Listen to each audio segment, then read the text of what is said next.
Yo, what's going on, folks? We appreciate you being here. Of course, we're talking boxing, and you know what it is 86 Boxing here. Got my man Clubber D, got my man Poppy Chun Yayo in the mix, and of course, Jeffrey the Fly.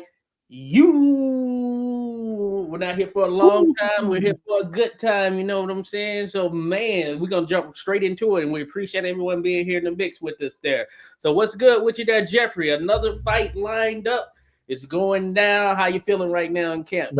Another fight lined up, and what we're 2 weeks out, so it's right around the corner, and I'm always feeling good, but I'm feeling pumped for this one. Yeah, I'm feeling pumped for this one because this one's different.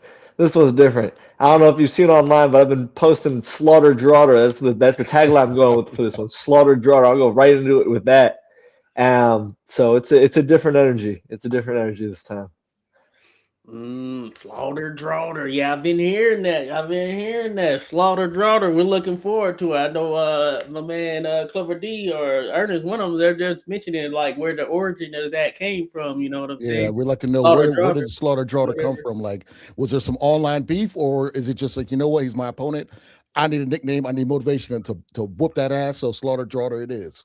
Not for every opponent. I try not to be friends early on. We can be friends Mhm. afterwards, but I mean we're going in there to do damage to each other. Like Right. we're not gonna leave the same when we go in. So I'm not, we're not on that mindset of like we're friends Mhm. in there. But nah, when the fight was before it was announced, I knew I signed the contract. I knew we had an opponent. The promoter hadn't released that info yet. But I woke up one morning and saw the fight poster. I saw myself and this Joshua Drotter on the fight poster. I was like, oh, that's cool. But then I went in the comments, and Oh. then I saw a bunch of, I guess, his people just, I mean, hyping him up, talking shit about me, talking. And hey, maybe it's just boosting your boy's ego, but talking shit about me, talking shit about my skills. Some comments that borderline racist. I don't really care. It's just fight talk. But that just waking up to that that Mhm. just that pissed me off. That made me feel some type of way. I didn't know it came out. I'd never been on that side of things where I woke up to it and I saw all that, or with an opponent who had people that was out commenting online and checking it out. Um, so yeah, I got one of my boys. He posted something and he was actually the first one to say Slaughter Draughter in his comment. So I give everything to him. That was a beautiful comment. That's absolutely the mindset we're going to this fight with. Um, just and I don't know how he feels. I don't know if he was the one talking shit or just his people, but they're gonna talk him into damage. They're gonna talk him into being hurt. Yeah. So Talk it's him only into one it. guy I in like there.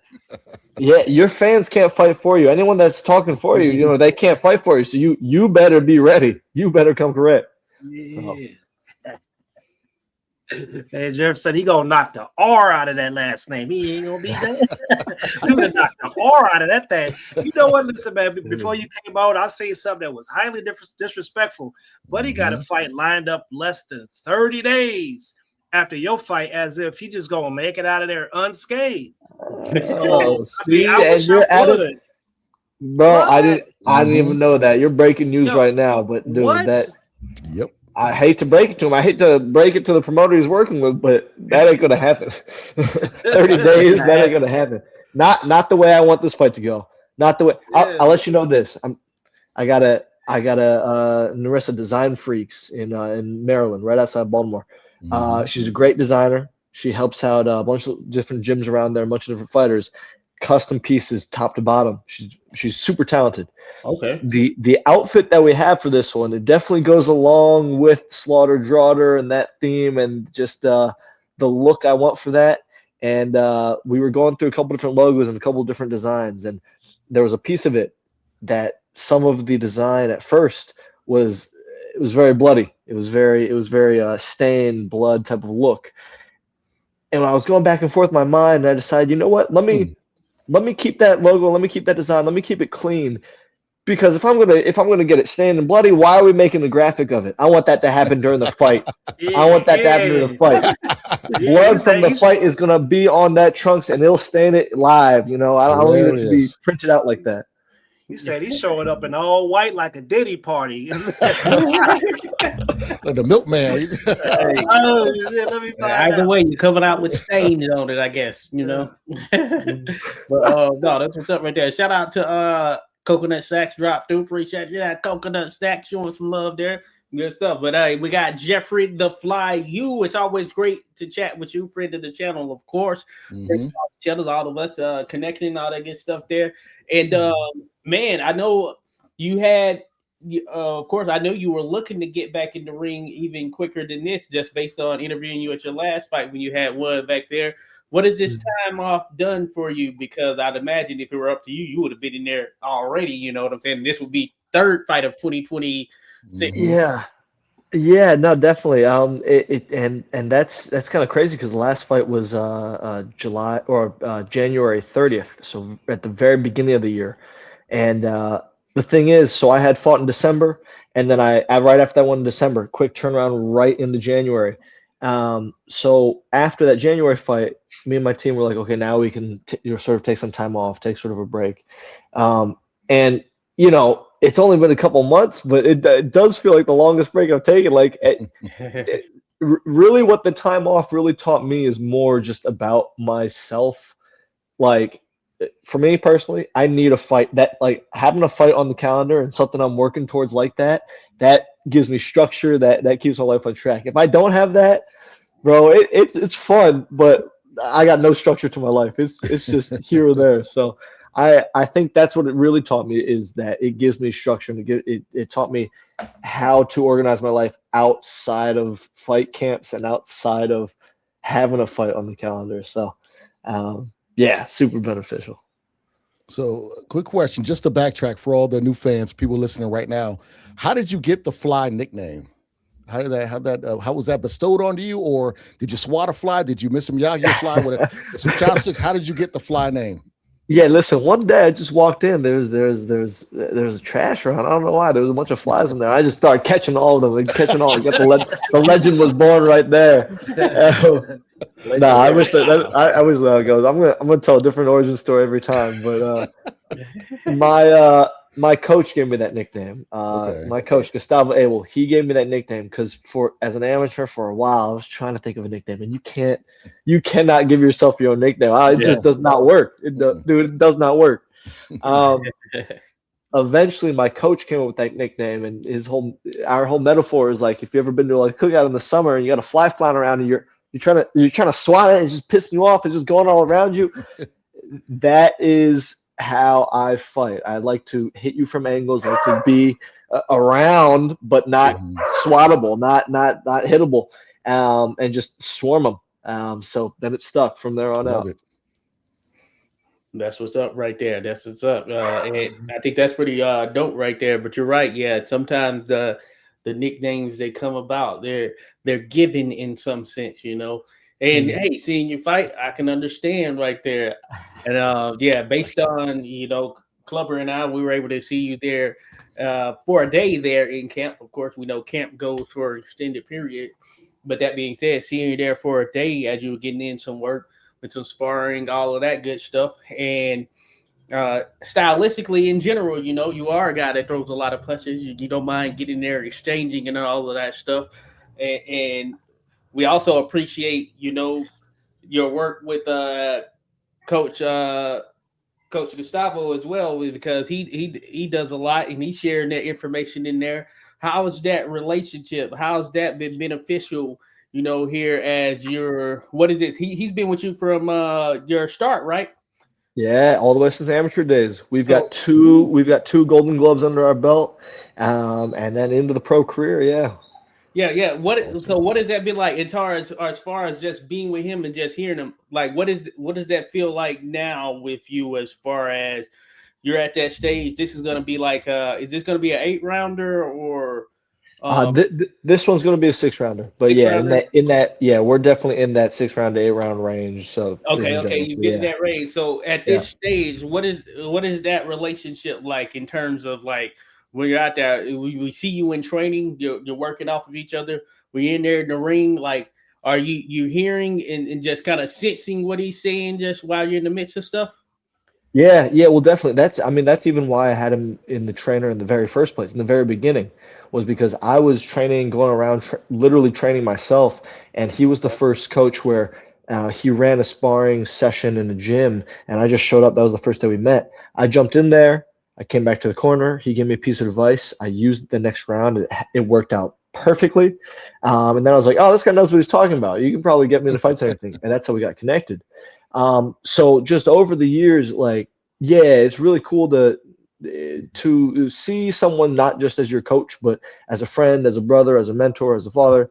It's good to have that familiarity, because whether you're doing fight tactics or learning like fight related things, or even outside of it, dealing with business or dealing with different relationships and just dealing with life, it's good to be able to have somewhere you can be open like that and have that trust in them. More recently though, I mean, it's funny this comes up too, for the last couple of fights and mainly training and whatnot, there'd be times, let's say a sparring session, where I'd come back to the corner.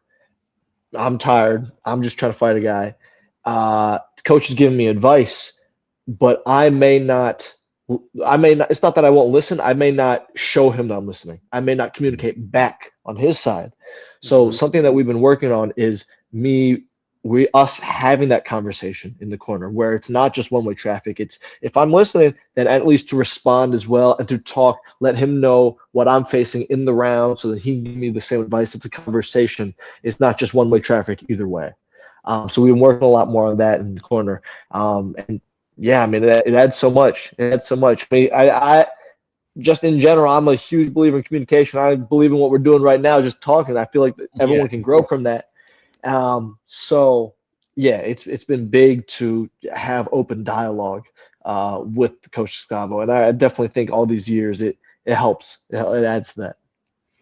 That's actually really refreshing to hear, because we see when we watch fights, we're watching everything. We're looking at the crowd. We're looking to see if the fighter's actually taking the instructions that this corner's given. And then, in the post-fight, we looking to see if they're going to lie about what happened in the ring. So, I just want to say it's very refreshing to hear you say that you're practicing on making sure you do what your coach say, because we will catch that. You know what I mean? And another thing I want to say to you, man, this is something that's making your tool bag deeper, right? So, you're looking online and you're facing adversity with people up in there talking trash and stuff, like, you're learning about that right already early. So, now you know how you want to use some stuff like that. So, man, I don't know. I'm really excited for it. I'm glad that you're getting this experience now, so that when you get to the bigger stage, you can act like you've been there before. No pressure, Yeah. No, it's great. I mean, it's all experience. I mean, even I tell all the amateurs, and I think I heard Mike Tyson had the quote where he was in New York. I mean, they're fighting every weekend. They get so many fights as amateurs. And when I was an amateur, that's my exact mentality. And it was a little different down here. I mean, I didn't have as many opportunities down here, but my mindset was get in there, as many people as you can. It doesn't matter style, doesn't matter anything. Just get as much fight experience as possible and just soak it all up, because that's the most important.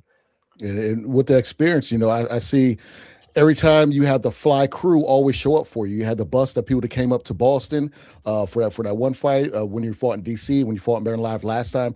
You have good fan base you got going on there. Do you have something special for them for this fight? Besides the special performance, I got to thank one of my sponsors, Jack Jams. We're actually doing something where we're giving out different jam samples and different goodies and freebies to different people buying tickets for the fight and coming to the fight. So it's things like that, and that's a great point too, because I'm blessed, that I've got the support, that I've got these fans and the support. But maybe coming from other experiences in fundraising and things like that, I also know equally giving back and showing this appreciation is just as important. So it's been top of mind, both in thanks and gratitude, but also wanting to give back. It's definitely been on my mind, so I appreciate it. What was that name again? Jack Jams. Jack Jams. Yeah, that sounds like a porno name. That's a cold name right there, man. Well, listen, outside of that, she makes the best jams, locally sourced fruit from different local farms in Maryland, and she makes the best stuff. So, Jack Jams, hey. They call me butterscotch on the side. Butterscotch. Hey, that's a trip. That's a trip, man. No, I was gonna say I actually wrote this down as you were talking to, but when I talk to you, Jeffrey, I think we all get this, and just from seeing you, just thinking about the fight game in general, because I'm very deep into the history of the sport and all that stuff. But you have an enthusiasm for fighting, and it seems that you don't let anything get you down in that regard, and I say this from the perspective of and not that you don't have good days versus bad days or whatever. Say this from the perspective of like 2 fights ago, it didn't go your way, though we felt differently, you know what I'm saying? And we understand how the sport of boxing works at time. You have 3 judges and they ultimately make their choices, so on and so forth. But it seems that you come with the same enthusiasm every time out, regardless, and you understand the bigger picture, the longer view, the broader view down the road. Because in a fight game, yeah, there may be some cases where you take a loss or whatever, but that doesn't define who you are as an individual fighter. And opportunities come about as they go, and we've seen that over the history of the sport. Because a lot of individuals, I think we've seen recently, or at least here in some factions, they get caught up in the or whatever. Or like, I'm an undefeated fighter or whatever, and I don't want to lose, and they don't push themselves. You know what I'm saying? And I get the sense you're willing to push yourself just based on how I've seen you. But you come with that enthusiasm, regardless. Did it start like that from the beginning, or did you have to kind of work yourself into sort of that form from an overall just I want to say it's a mentality, essentially, you know what I'm saying? Say when you took your first loss or whatever or something like that, how did you handle that, and what got you coming back with that same enthusiasm, knowing, which is realistic, that hey, there's another fight down the road. You're in the fight business. That's what it's about. To be honest, it made me think of in the amateurs. In the amateurs, my mother, after one of my fights, what she said really stuck to me. That influenced everything from then on out. Because it was another one of those fights in the amateurs where I felt like I won that fight. I felt like I won every round, and they went the other way. And no matter what the result was, when I saw my parents and I saw my mom in the crowd, she told me afterwards. She was like, listen, like it's all up to 3 judges. Like we saw all the work you did. We know like you did your best. Like that's really all you can hope for. If it's up to just random judges and you don't know what they're gonna say, if it's gonna be good or bad, you have no idea. Then the least you can do is do your best. Then you know to yourself that you did everything you could do. So you don't need to look for the validation from others. So from then on out, that's sort of a mindset. It's like, I want to push myself. I want to challenge myself. I want to take these challenges so I can see how far I can go. The accolades, if I think I am who I say I am, then they'll come along with that. But more or less, more than anything else, and any outside validation, it's a test of myself. Like I've got high standards for myself, and I want to achieve those. So even if I take a loss, if I learn from it, then I will be better, and I can come back and I will find another opportunity or another path to test myself again. It's just it's a series of tests, and I feel like I can accomplish them. So I don't get down by any one thing. I just look towards the next big challenge, and then how I'm going to get there. That is a journey in itself, really. Yeah, I got a question.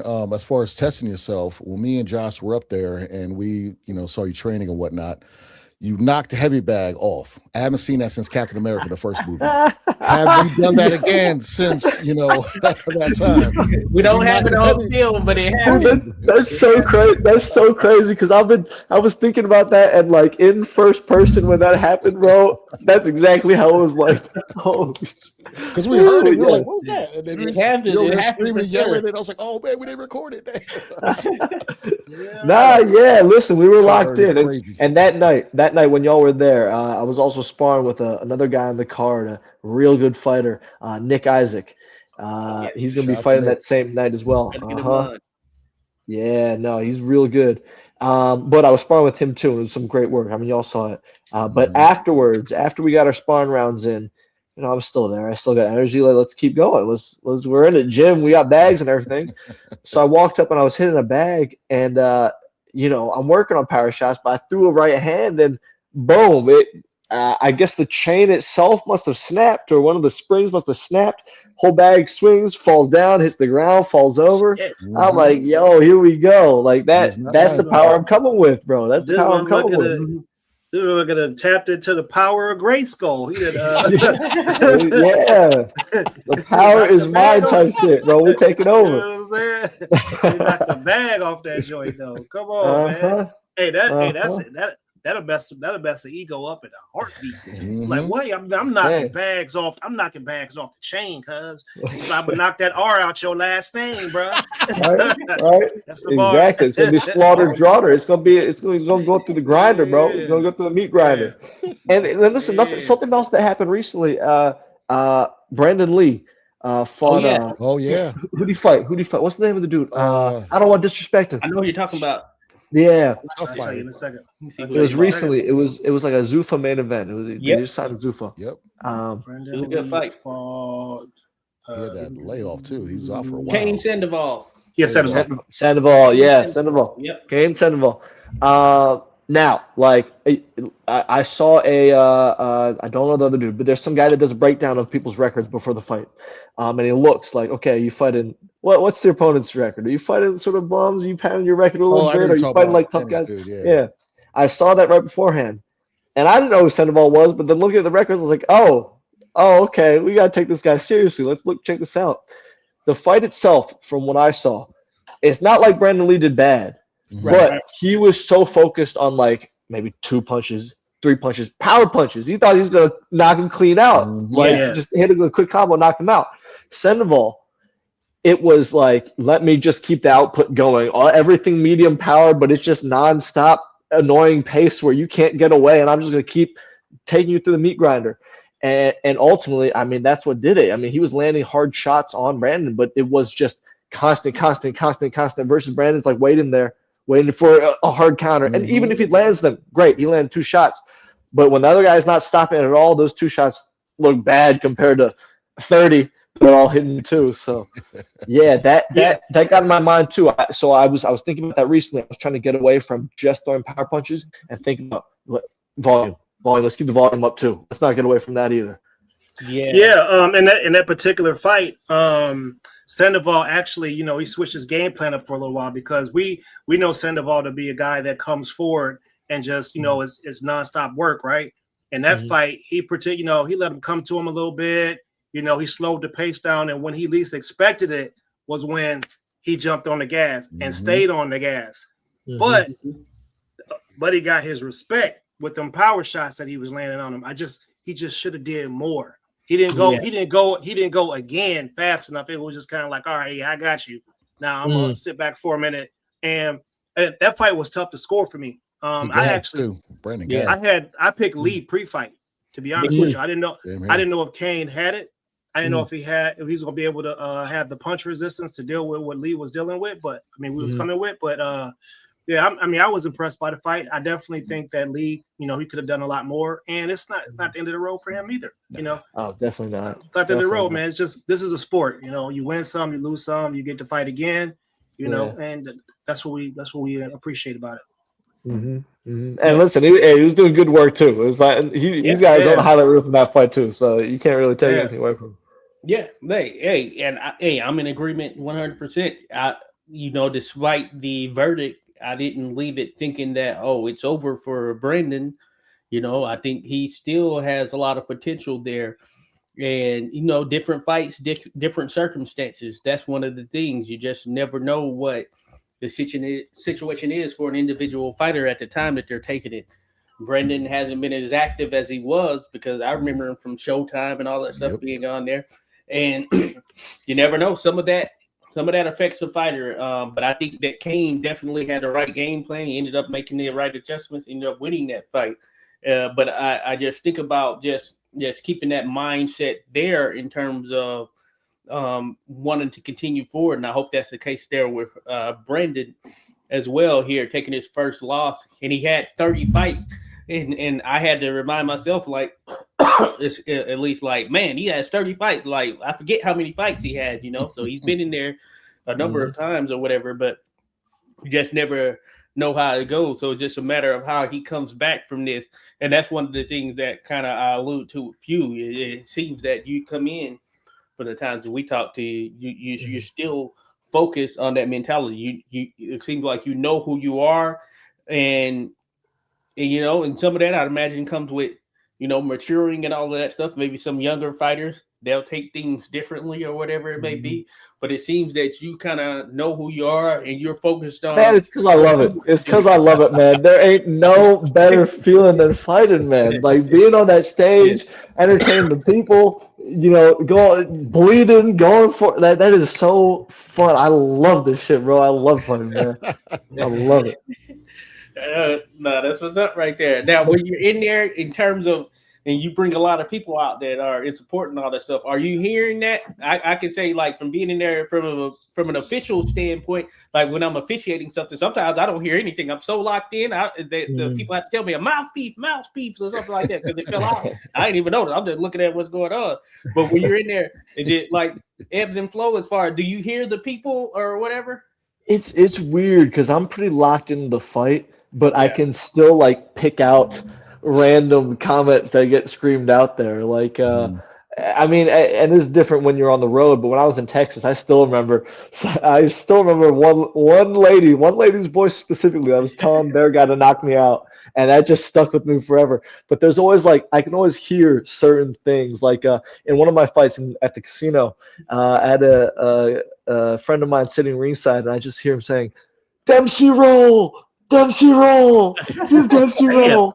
And it stuck with me. And then I think I got footage of it, and in the very background you can barely hear that too. So it's just constantly sticks with me. But there's always little things that just like pierce through. Whether or not you're like focused on it or not is one thing, but it's just like I heard that. Like that just got through. Yeah. Hey, I'm the last one. The last one you want to hear in the crowd. Like, hey, go ahead and knock that R out of there. Quit playing. Take the R out. Get it out of there. Louder. Yeah, exactly.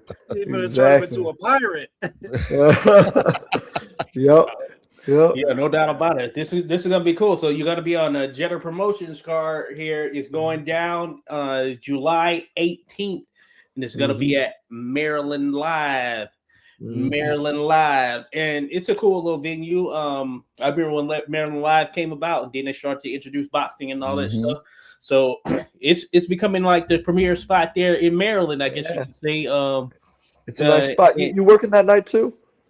Hey, I plan to be there. I plan to be there. On. You know, that's the intent right there. I'm gonna be out there, so I get to see you. Do your thing, you know what I'm saying? So and I like the environment and all that stuff. So July 18th, man, it's almost here. We talked about that at the beginning. I'm sure there's an excitement factor there. Come fight time, how do you feel like come fight time? Like when you're right there locked in fight day, what's the mindset then? Dude, at that point, dude, we're calm. We're so calm and locked in. My mindset going in every fight is trying to be at the perfect version of myself would be like a surgeon. It'd be just so clean, so effortless, that you know it just cut him down like that. So once we get right before the fight, it's always calmness. But you know, before the fight, it's hype, it's aggression, it's ready to go. Are you doing anything interesting as far as walkout gear, attire? You know, we always got something planned. You always got something planned. That's why I say you gotta be there live. You get some tickets, you be there live. That's when you see the action like that. It's part of the experience. So yeah, always we always got something going on. Whether it's a mask, or I joke. I put my team through hell because I get them wearing costumes. I'm like, all right, you gotta do this corner, you gotta do this different thing. And they're just like, we're here to corner you. What the hell's all this? So yeah, no, we're gonna have fun with it. You got to coordinate. Everybody from Fredericksburg to Dundalk, Maryland Live, July 18th. You got to watch the fly. Go to the live to watch the fly. You know, I'm putting bars out here. You got it. Yeah. You got Hey, it. I know we don't. I know you got to get back to training and things like that. But is there? I was gonna Are there say any? I'm ready. I want to jump back in there. Yeah, I know, man. Yeah. Are there? You have any? You have any links for your tickets or your merch or anything like that people can get a hold of that we can add to the link? Yeah, for all info or anything, you can contact the number 571-354-6966. That will get you connected with my team. You can ask questions, you can get tickets, anything like that. 571-354-6966. Or just keep it locked to my Instagram at jcy.thefly.